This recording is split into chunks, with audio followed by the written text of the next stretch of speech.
Halloween as we know it was refined in the 20th century, but its roots are ancient. The earliest known traditions come from Samhain, which was a Celtic holy festival celebrated when autumn gave way to winter.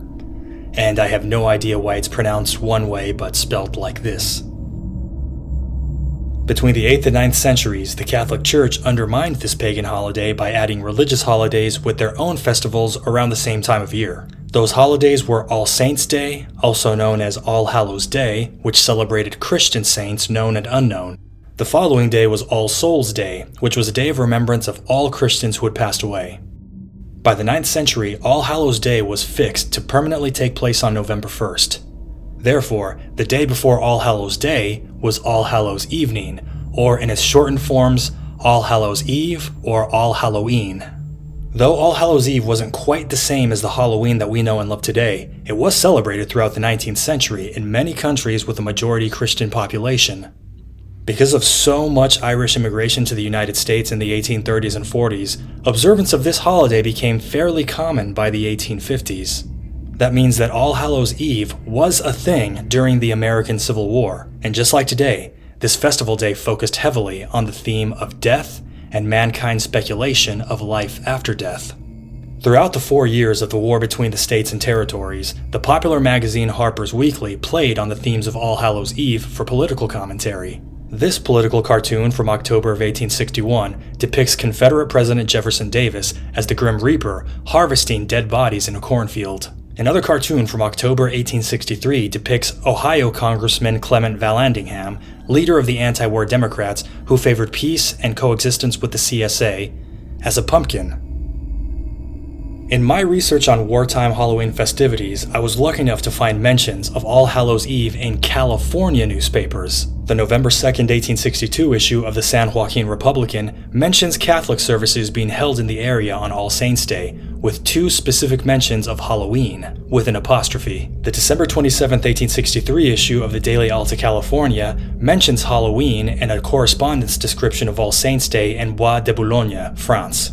Notably, quote, "The black clothes of all the womankind and the black draperies on the portal of every church announced that Halloween had just passed away.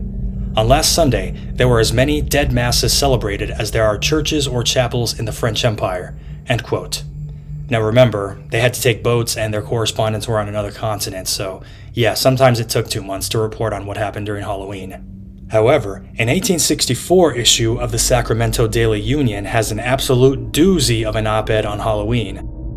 It contains claims of celebrants making contact with terrifying spirits from beyond the grave, as well as some rampant, comically absurd sexism. The op-ed starts off by saying, quote, "The annual return of Halloween was doubtless celebrated last evening in the usual style by the unmarried portion of the human race. The sportive customs of the seasons had their origin in pagan times, when the world was about half its present age. To lovers, the feast is the most convenient of all on the calendar." End quote. The op-ed goes on to describe a fad that supposedly originated in Northern Ireland, in which single women take various ingredients to make a potion that, when drank, will reveal to them the face of their future husband. It shares several anonymous eyewitness accounts from women who claim to have tried this seemingly harmless witchcraft, and then saw the face of a handsome man who would be their future husband, only for them to realize later in the vision that the handsome man was actually death incarnate. Finally, there's the account from a young man who tried the same ritual in order to get a vision of his future wife. The anonymous young man says, "I find I have betrayed myself and must now make my confession. A year ago, I tried a Halloween spell and sat up all night to watch the result. I declare to you most solemnly that the figure of that lady as I now see her entered my room and looked at me. She stood a minute or 2 at the fire and then disappeared as suddenly as she came. I was wide awake and felt considerable remorse at having thus ventured to tamper with the powers of the unseen world." There's definitely a lot to unpack in that one editorial. We see a mix of the chauvinism and also biblical creationism common in the 19th century, but we also see the themes of spirits, death, and black magic that are common in today's 21st century Halloween celebrations. But the festivities of these wartime Halloween celebrations also show the birth of a modern tradition.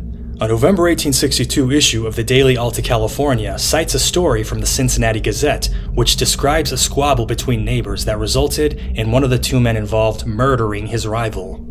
It says, quote, "The encounter, which resulted in the death of J.F. Ballmeyer, the editor of the Dayton Empire, was made the means of political excitement among his partisans, but we are informed that the affair had no connection with politics, and that it was a quarrel between adjoining neighbors, which had grown up on various annoyances, until angry feelings were elicited by Ballmeyer's severe treatment of a young boy of Brown's, for some of the boyish pranks common to All Hallow Eve. This caused an altercation between Brown and Ballmeyer when they next met, with the sad result." End quote. I won't comment on the feud or the reported death. The relevant nugget here is the mention of the boyish pranks common to All Hallow Eve. There were some early forms of trick-or-treating observed in the 1860s, but trick-or-treating as we know it wasn't really solidified until after the Black Halloween of 1933. What we do see in the 1860s is that young American boys had figured out the trick part, and the tricks were pranks that often included vandalism. After the infamous Black Halloween of 1933, the treats were adopted from coast to coast as a type of protection payment so that the local whippersnappers wouldn't unleash their tricks on the adults.